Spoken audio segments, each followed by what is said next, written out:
If you want to make your iPhone Air come alive, here is how you can set and use live wallpapers on its lock screen.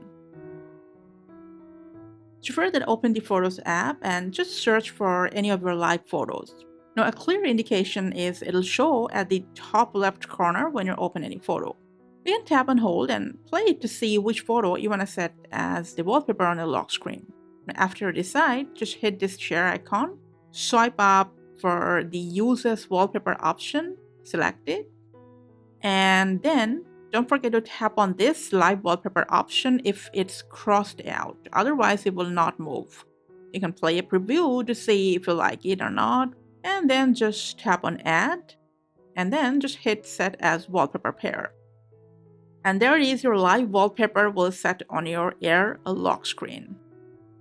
Apart from that, if you tap and hold on your lock screen, put down the screen lock and then hit the Customize button, and then tap over the Live Photos option.